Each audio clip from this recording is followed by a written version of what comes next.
Hai, welcome back everyone. Kata orang anak perempuan itu pas kecil pasti nempel banget sama ayahnya. Tapi pas udah dewasa, jarak itu kenapa mulai memisahkan ya? Penasaran kenapa? Let's break it down.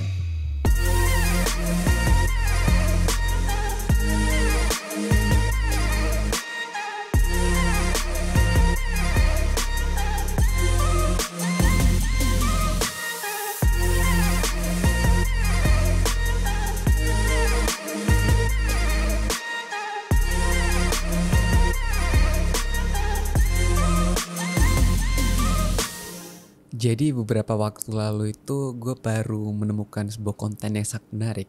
Gue gak tahu ya apakah konten ini pernah lewat di Instagram lo atau FYP TikTok lo. Jadi kontennya itu nunjukin bahwasanya ada seorang wanita, dia tuh mau nikah kan. Terus dia itu anak perempuan satu-satunya di keluarga dia. Dan dia tuh deket banget sama ayahnya.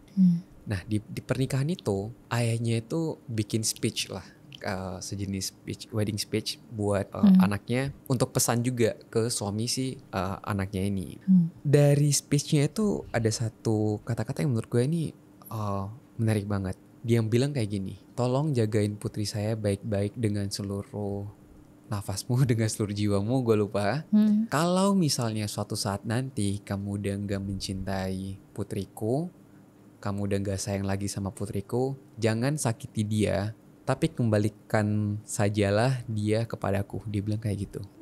Ini menurut gue sebuah relationship yang kayak fairy tale gitu menurut gue. Iya gak sih? Kayak lagu zaman dulu ya.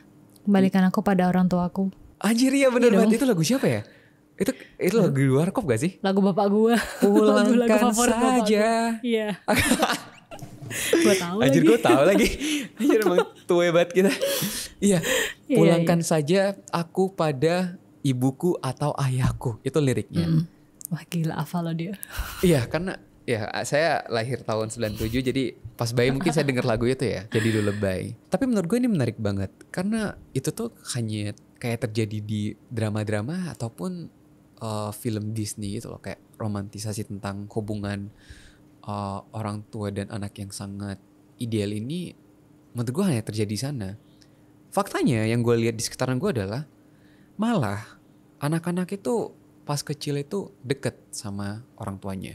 Basically ya gue ambil contoh tadi itu anak perempuan yang deket sama bokapnya. Ya wajar dong, biasanya kan kayak gitu kan. Tapi pas sudah gede tuh, lu nyadar gak sih?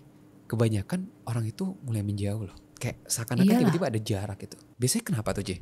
Karena udah beda kepentingan tuh. Beda itu kepentingan. Udah pasti lah. Jadi hubungan keluarga itu hanya sebatas kepentingan.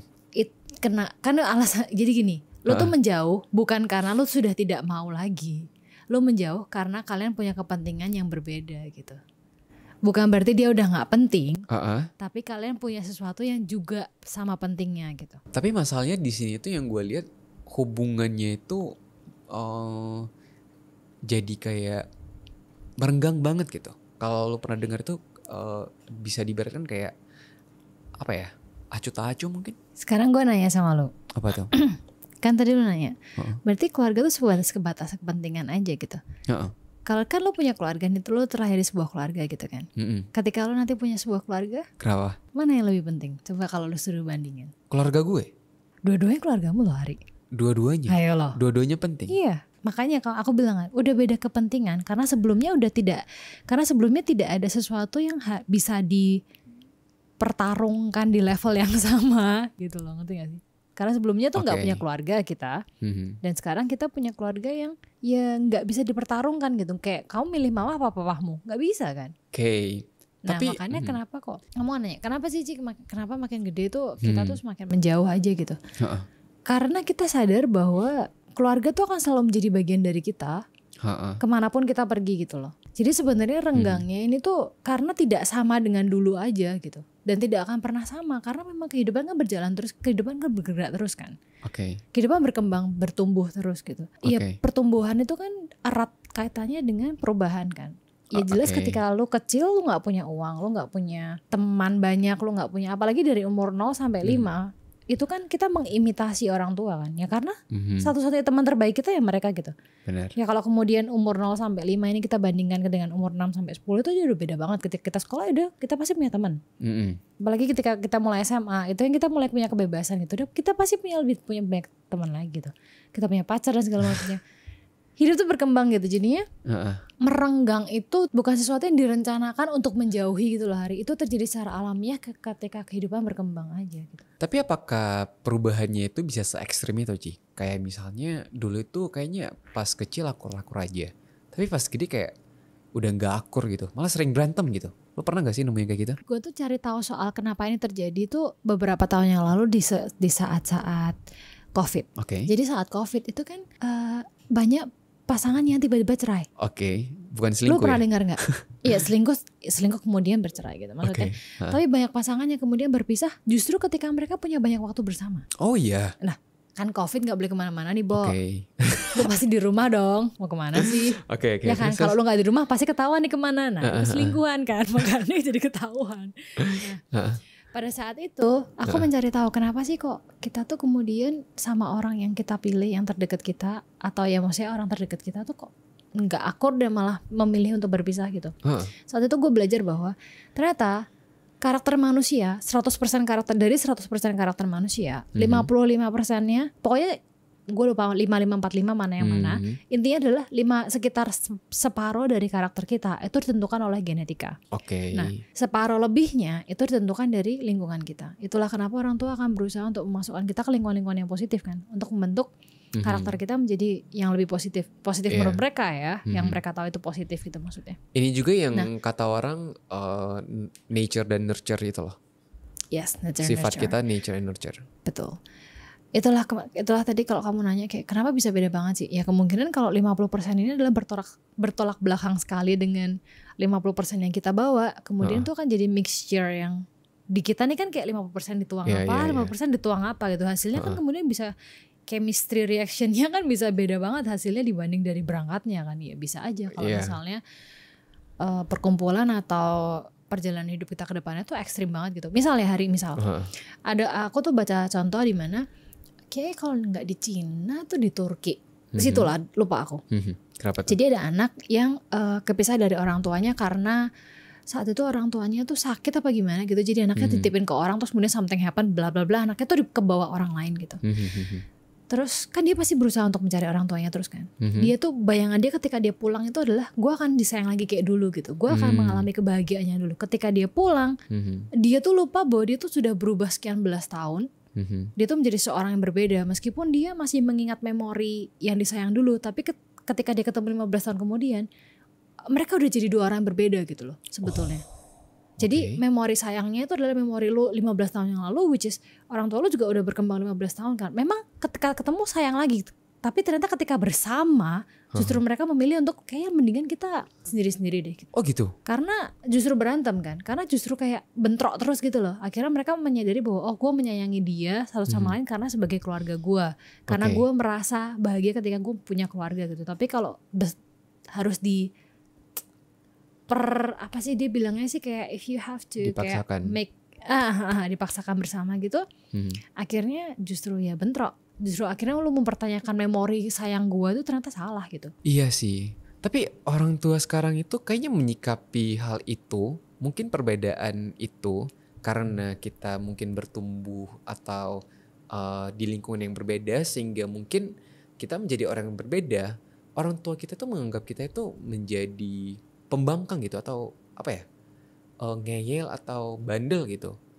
Menurut lu cara menyikapinya itu gimana dong? Menghadapi orang tua yang menganggap anaknya yang berubah karena memang tumbuh dengan lingkungan yang berbeda.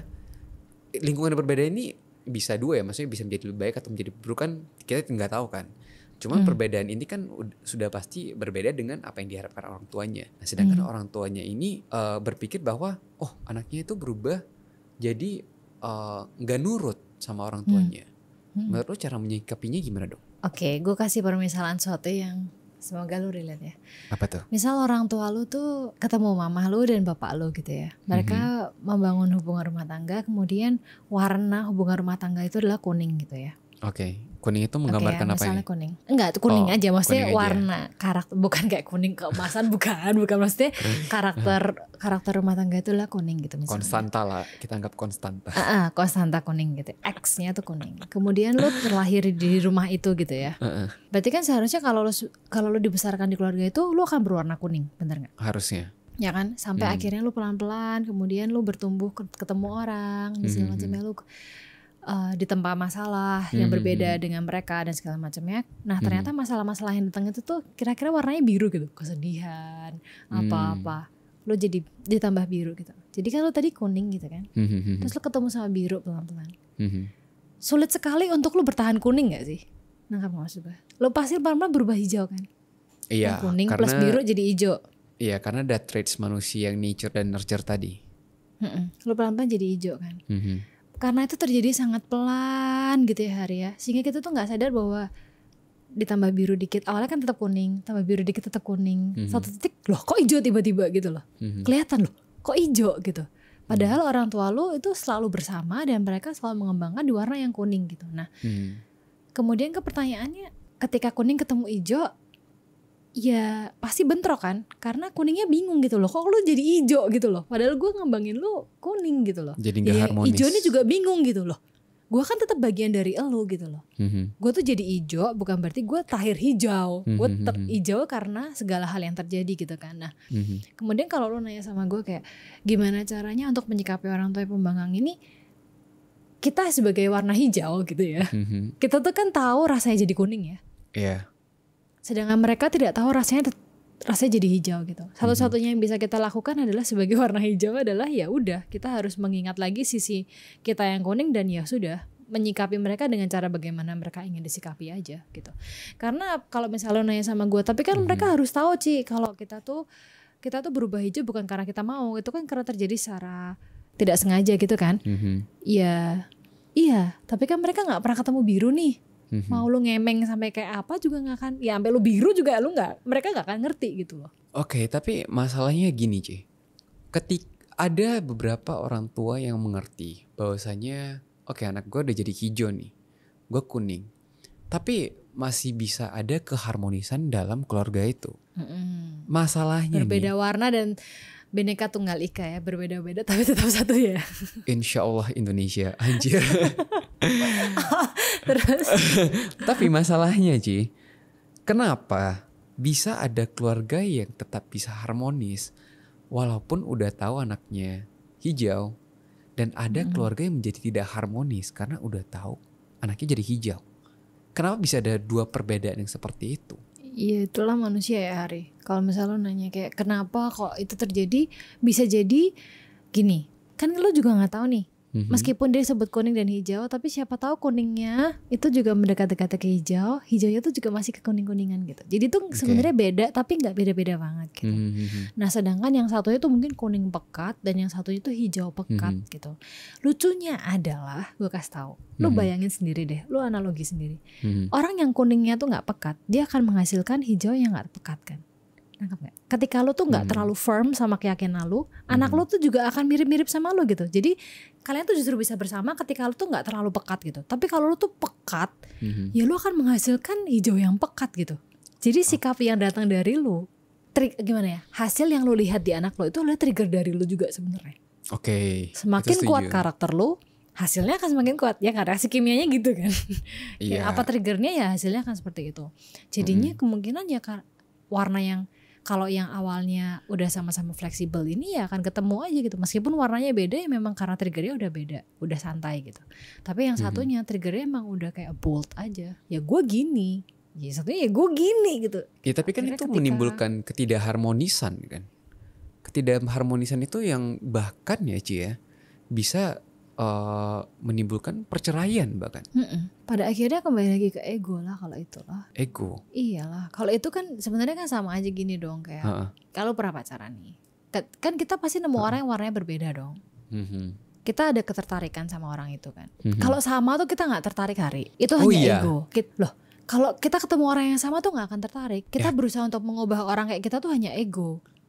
Karena kita merasa kita lebih baik daripada dia, sehingga kita pengen dia kayak kita gitu. Itu berarti kan kita tidak akan pernah suka dengan orang yang sejenis dengan kita. sejenis ya nggak mungkin lah, pasti boring banget. Maksudnya bukan mungkin. Pria dengan pria, maksudnya pria dengan wanita, cuma dengan karakter yang berbeda.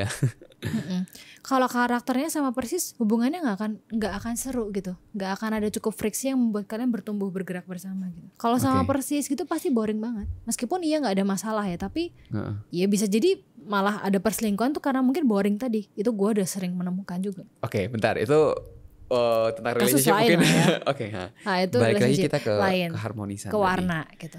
Kalau misalnya lu ketemu sama orang yang ya kalau misalnya lu ketemu sama orang yang warnanya beda, itu kan juga keputusan lu kan. Apakah lu mau mengenal orang ini lebih jauh, apakah lu mau menerima orang yang lebih jauh, itu kan semua tergantung bagaimana lu menahan ego lu aja gitu. Nah kadang-kadang kayak gue kan selalu bilang ya, hal yang paling menakutkan adalah menjadi tua dan merasa benar karena lu tua gitu. Itu adalah hal yang paling menakutkan buat gue yang bertumbuh tua. Itulah gue kesadaran diri gue sendiri nih. Kemudian ya gue menyadari bahwa ya kalau misalnya kita ketemu sama orang tua yang merasa itu adalah sebuah kebenaran absolut, pertanyaannya adalah apakah kemudian friksinya itu lebih penting daripada hubungannya. Kalau lu merasa kayak ego lu untuk benar itu lebih besar daripada mempertahankan hubungannya, ya lu berarti sama-sama egonya kayak dia kan. Tapi kalau misalnya kita lebih bisa menerima gitu karena kita tahu rasa jadi kuning, terus kita sekarang jadi hijau gitu, ya udah lu ingat aja. Dan kalau lu merasa hubungan lu lebih penting daripada mempertahankan ego lu, ya lu akan jadi orang yang berbeda dari dia justru. Menurut gue sih itu kedewasaan kita diuji di situ. Menurut lu keluarga yang harmonis dan tidak harmonis itu menentukan gak karakter seseorang itu nanti akan menjadi seperti apa? Ya sangat menentukan lah kalau itulah.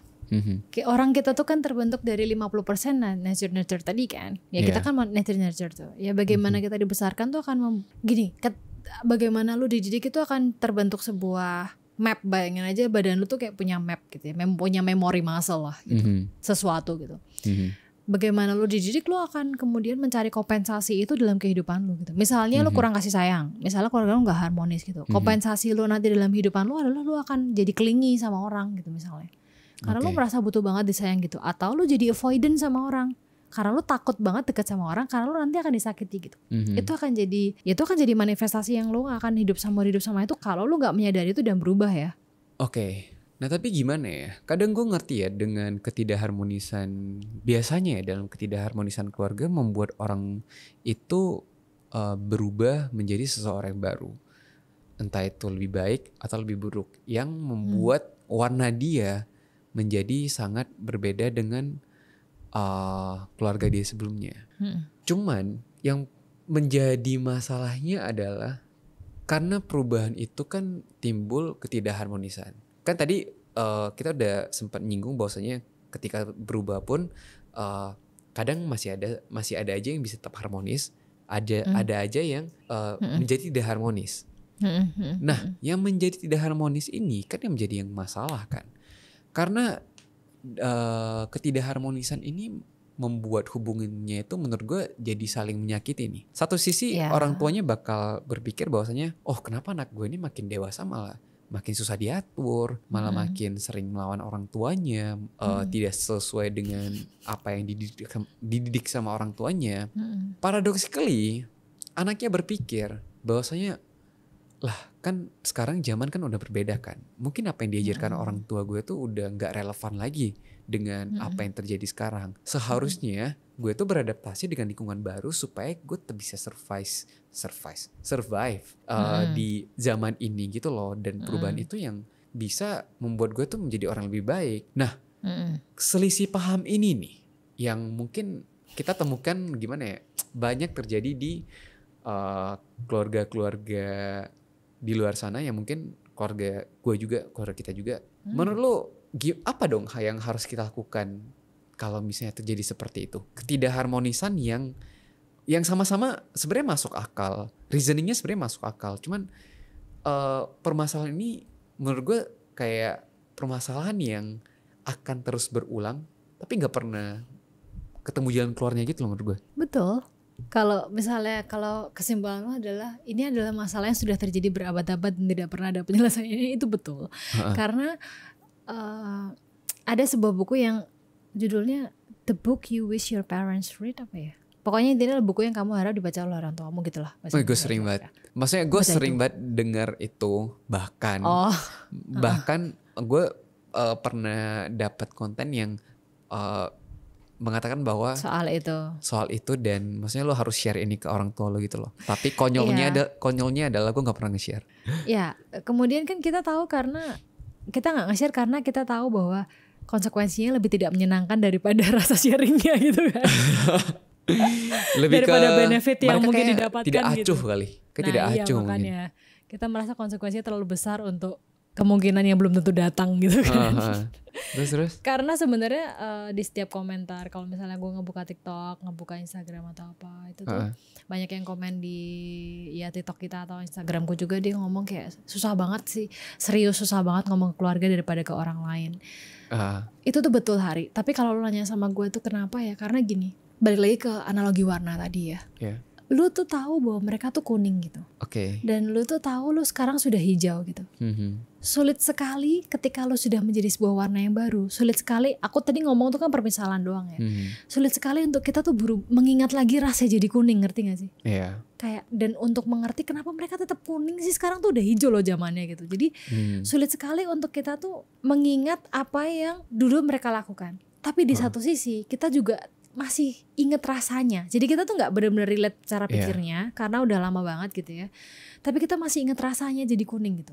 Nah, pertentangan antara pikiran dan perasaan kita yang udah gak nyatu lagi ini loh, ngerti gak sih? Secara cara pikir tuh mereka udah gak nyambung, tapi secara perasaan tuh gue masih ngerti rasa jadi mereka. Nah, pertentangan di diri kita sendiri inilah yang membuat hubungan keluarga itu menjadi berat. Karena kita tuh masih sayang, karena kita masih ngerti, karena kita tuh masih berusaha, karena kita masih peduli gitu ya. Tapi secara pikiran tuh kayak, tapi gue gak bisa terima, ngerti gak sih? Karena udah berbeda zamannya dan belum tentu mereka benar. Betul, dan sebetulnya mereka tuh juga nggak merasa mereka yang paling benar, tapi ya mereka cuma taunya tuh itu, kayak kita kan pernah bahas. Mereka cuma taunya tuh itu gitu loh. Jadinya ya kalau lu nanya itu kan akan selamanya berat sih, betul. Nah kemudian berarti kan yang harus kita lakukan adalah kita sambungin dulu nih antara pikiran kita sama perasaan kita. Apa yang bisa kita terima? Jadi kalau misalnya secara pikiran tuh gue nggak bisa terima, itu kan yang lu nggak bisa terima. Yang lu bisa terima yang mana? Kan gak mungkin dari 100% lu gak semua bisa terima kan. Nah kalau lu bisa terima sesuatu, perasaan lu bisa terima itu karena lu bisa mengerti mereka, udah pegang itu dan treatment mereka dengan cara itu gitu. Tapi kalau misalnya orang tuanya gak bisa, mungkin kita di luar kontrol kita. Mungkin yang lu katakan tadi mungkin dari sisi anaknya ya bisa melakukan hal itu karena mereka mulai ngerti dan bisa mencari cara gimana cara menyatukan pikiran dan hati dan act-nya itu seperti apa ke keluarga. Tapi untuk orang tua kadang mereka kekeh gitu, gimana dong?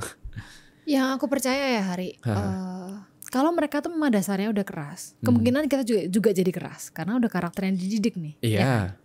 Karena kita keras ya karena mereka keras sebetulnya. Bener dong. Kalau merekanya lunak ya kita mah gitu-gitu aja paling. Ini gak akan jadi masalah ini sebetulnya. Nah karena mereka keras kita juga keras. Nah satu-satunya cara untuk meleburkan melunakkan hati orang yang keras hati ya lu jangan keras hati.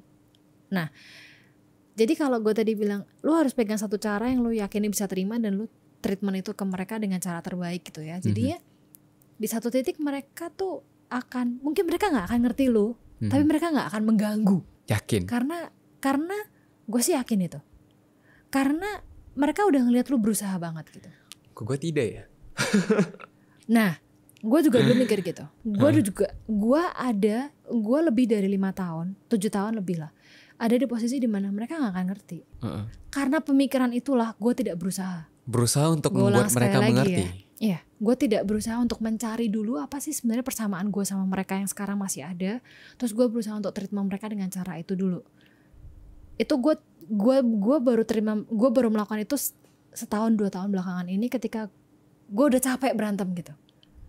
Gue lebih muda, gue lebih punya tenaga, gue lebih punya energi, gue lebih punya waktu. Harusnya gue yang berusaha gitu. Itu yang gue sadari sekarang. Meskipun dulu cara pikir gue adalah mereka kan lebih tua, mereka udah lebih berpengalaman. Harusnya mereka lebih ngerti gue dong. Gitu. But the fact is, that's not the reality gitu. The reality is that you have more time, more energy, and you have more obligation. Nah disitulah ketika gue meleburkan cara pikirnya, udahlah gue coba dulu gitu. Meskipun cara pikirnya kayak susah ya, nggak ngerti nih, nggak ngerti, tapi udah gue coba. akhirnya pelan-pelan ya mereka kayak mulai kok treatmentnya beda ya. Nah ketika orang dikasih treatment berbeda, triggernya beda, ya kemungkinan hasilnya akan berbeda gitu. Nah pemberi triggernya inilah yang mesti berubah. Kalau tidak berhasil, apa lu yakin cara itu berhasil? Gue tidak mulai karena gue pengen berhasil. Oke. Gue mulai karena gue capek sama yang dulu. Ini kayaknya kok kayak jadi sesi curhat ya? Semua yang nonton ngerti banget. Wah ini kayaknya masalah hari ya. Habis mukanya kelihatan banget. Aduh gue jadi malu. Tapi gimana ya?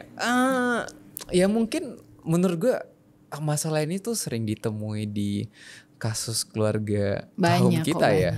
Hampir semua. Asia lah terutama. Ya gimana ya? Ya menurut gue masalah orang tua dan anak itu kayak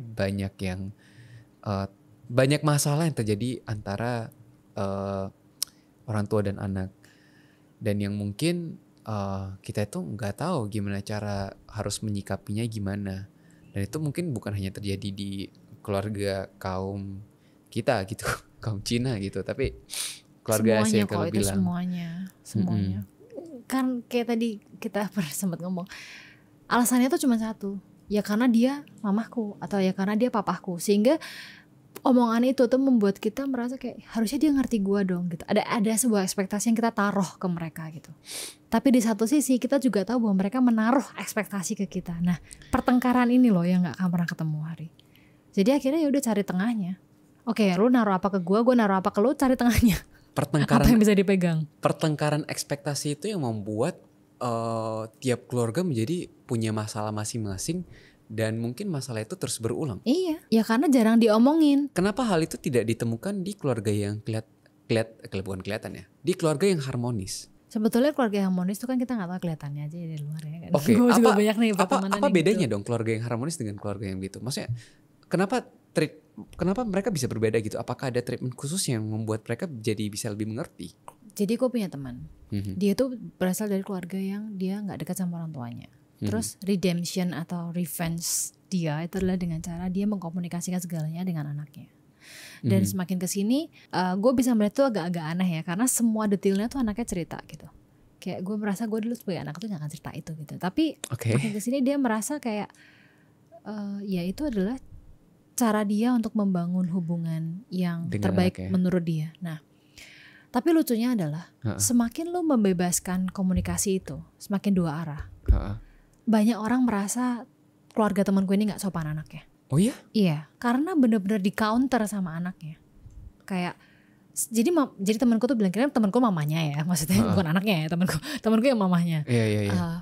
Temanku ini bilang, untuk gue bisa mengerti perbedaan cara pikir 30 tahun. Gue harus mengizinkan dia untuk menyalahkan apapun yang dia rasa salah ke gue, sehingga gapnya tuh tidak satu arah. Kan biasanya kan orang tua aja nih yang menyalahkan gitu kan.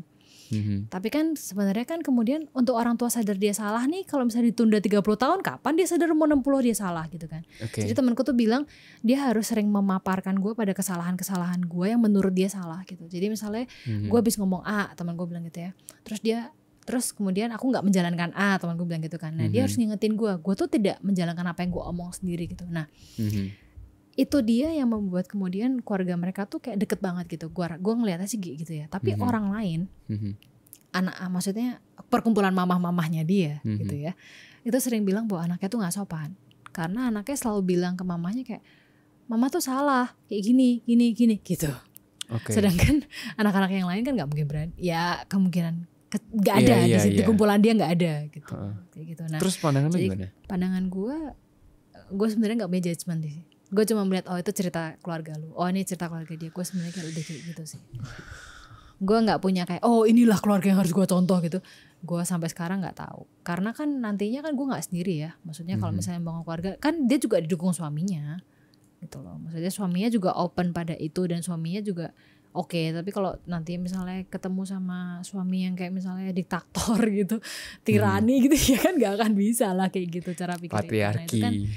Nah itu gue nggak tahu. Tapi ya ini cerita kan lu nanya sama gue, menurut gue apakah ini bisa beda gitu. Menurut gue ini warnanya beda nih dari apa yang gue lihat biasanya gitu. Dan Yang dia lakukan adalah dia mengizinkan dia untuk dikoreksi di setiap harinya, which is not easy, I think. Berarti sebenarnya nggak ada satu cara yang pasti atau absolut ya, supaya kita bisa mempunyai keluarga yang harmonis gitu. Sebetulnya kalau misalnya di breakdown teorinya ya mungkin ada lah ya, kayak komunikasi yang baik lah, kumpul keluarga, makan keluarga, mungkin ada teorinya. Tapi pada akhirnya sih kembali lagi kita kan dibesarkan dari background keluarga yang berbeda banget ya. Nah, yang aku belajar dari temanku itu bagusnya adalah dia tuh melakukan itu karena dia tidak mau dia yang paling absolut benar gitu, apa yang dia tahu gitu loh. Karena dia trauma dari keluarganya tuh kayak ya satu arah lah gitu. Jadinya dia selalu menginginkan dua arah. Nah, satu-satunya aku percaya dari omongan dia betul adalah ketika interaksi itu datang dari dua arah, kemungkinan interaksinya lebih baik. Itu gue yakini. Sehingga kalau misalnya mungkin harus punya satu pegangan keluarga yang harmonis kayak apa adalah kalau interaksinya dua arah menurut gue. Kalau which is not happening in Asia, rarely happening. Yeah. Tapi kalau efeknya anaknya jadi kelihatan kurang ajar gitu, menurut lo gimana? Nah, kurang ajar ini kan sebenarnya agak susah ya, karena kan setiap keluarga tuh kan culture-nya tuh beda banget. Kadang bahkan menurut gua aja, gua tuh udah cukup sopan. Tapi di beberapa keluarga itu ada yang sopan santunnya tuh terlalu ekstrim. Jadi menurut gua terlalu ekstrim, Jadi misalnya kalau makan tuh lu nggak boleh bergerak sampai bapak lu gerak. Oh iya. Ketika makan di keluarga gitu, nggak boleh gerak loh ya. Iya. Nggak boleh gerak. Terus juga kalau misalnya ada juga yang misalnya kalau lagi di meja makan tuh nggak boleh ngomong gitu. Iya. Ini kan susah ya gitu loh. Kesopanan ini kan agak susah nih. Kalau misalnya kayak gue di meja makan gak boleh ngomong, gue gak tahan nih. Keluarga gue gak bisa, keluarga gue ngomong terus di meja makan gitu. Udah pasti interaksi paling besar tuh di meja makan gitu. Nah, jadinya ini aja tuh definisinya sangat-sangat ambigu kan. Dan kalau misalnya mempertentangkan soal itu gak ada habisnya gak sih. Kayak cuman capek doang, ujung-ujungnya kayak ya ngapain gue ngurusin. Kalau gue gak merasa anak gue gak sopan dan anak gue punya alasan yang logis dan segala macamnya menurut gue oke gitu ya. Hanya saja lu gak bisa terima karena tidak memenuhi standar kesopanan lu, ya mohon maaf. Subjektivitas itu. Iya. Tapi yang penting ya anaknya dididik dengan benar aja attitude-nya aja menurutku. Berarti emang masalah keluarga ini masalah yang sangat kompleks sehingga nggak ada satu metode pasti gitu. Kita bisa bisa meng-raise suatu keluarga yang harmonis, yang tanpa masalah, yang hubungan orang tua dan anaknya itu sangat ideal. Gak ada ya? Yang seru tuh adalah semakin kesini kan aku memang semakin sering terpapar dengan parenting ya. Ya mungkin karena umurku juga sih.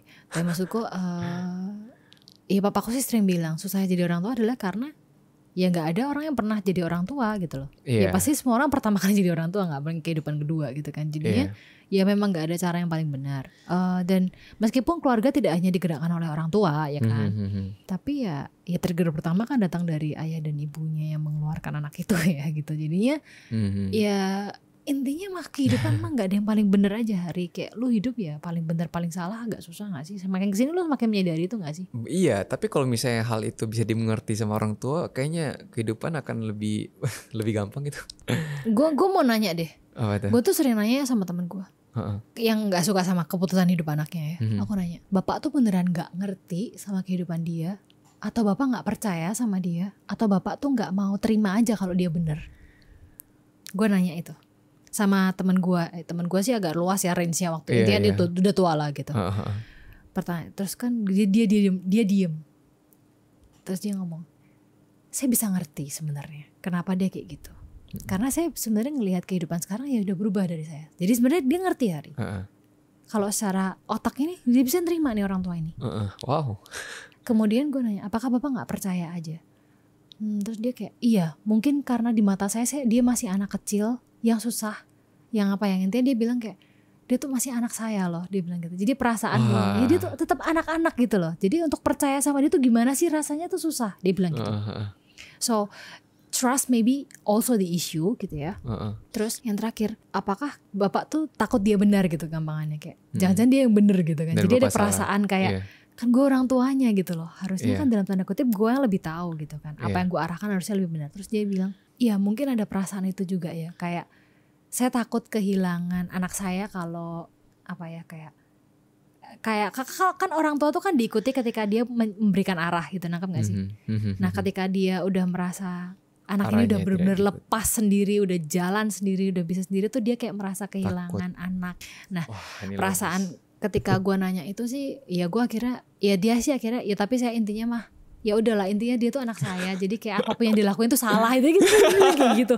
Nggak, dia bercanda sih itu, tapi intinya dia tuh salah dan akan selalu saya kritik, tapi saya sayang, dia cuma bilang kayak gitu. Dan intinya akhirnya aku merasa bahwa oh ya udah, sebenarnya kalau dibilang mereka nggak ngerti tuh enggak gitu loh. Apakah mereka kayak mereka tuh nggak benar-benar nggak ngerti perkembangan zaman dan segala macam. Mungkin juga ada orang tua yang seperti itu, tapi kalau lu jelaskan tuh sebenarnya mereka juga akan kira-kira ngerti lah gitu, nggak akan relate, tidak akan relate, tapi kira-kira kebayang lah gitu. Tapi ya itu perasaan ketakutan sebagai orang tua, terus kemudian perasaan tidak bisa melepaskan memori saat lu kecil dan segala macamnya, itu yang membuat mereka kemudian melakukan apa yang mereka lakukan aja gitu sebenarnya. Wow. Ya menurut gue apa yang lo sampaikan terakhir nih, ini benar banget sih. Dan mungkin itu yang perlu kita tanyakan sebenarnya ke orang tua kita, supaya kita menjadi lebih paham apa yang mereka pikirkan, dan mereka juga lebih paham gitu apa yang kita pikirkan. Tapi memang sebenarnya masalah tentang hubungan orang tua dan anak itu apa ya, masalah yang sangat kompleks banget. Dan menurut gue gak ada satu jawaban yang pasti gitu, dan gak ada satu jawaban yang bisa membenarkan atau menyalahkan kedua belah pihak. Ya karena memang sekompleks itu. Terlalu banyak faktor untuk diperhitungkan untuk hanya menyalahkan pihak mana yang salah. Dan terlalu banyak perasaan yang dilibatkan. Benar banget. Jadi menurut gue ya, sebagai anak, gue cuman bisa percaya satu hal sih, yang ini juga pernah disampaikan sama Om Deddy Kobuzier. Dia pernah bilang gini, sebagai seorang anak itu kamu memang wajib untuk menghormati orang tua kamu, tapi sebenarnya kamu gak wajib kok untuk taat sama orang tua kamu. Tapi disclaimer ya, maksudnya di sini tuh ya kita sebagai anak ya kita harus bisa menghormati orang tua. Kita pokoknya harus hormat sama orang tua, menjaga hubungan terbaik ya. Bener, tapi kita gak harus taat. Taat ini dalam artian kita mengikuti semua perkataan orang tua, karena sampai titik koma. Benar, karena apa yang mungkin orang tua kita sampaikan ataupun yang dikatakan mungkin itu relevan bagi mereka pada zaman mereka pada saat itu, tapi udah gak relevan lagi di kehidupan kita sekarang. Makanya kita harus bisa menghormati, tapi kita gak wajib taat gitu. Betul, gue setuju. Ya, dan mungkin itu aja pembahasan kita mengenai hubungan orang tua dan anak yang sangat kompleks ini. Semoga ya ada satu hal yang bisa dipelajari dari diskusi atau kajian kita hari ini. Dan itu aja buat episode hari ini, dan sampai jumpa lagi minggu depan. Until next time, bye-bye. Bye-bye. In love.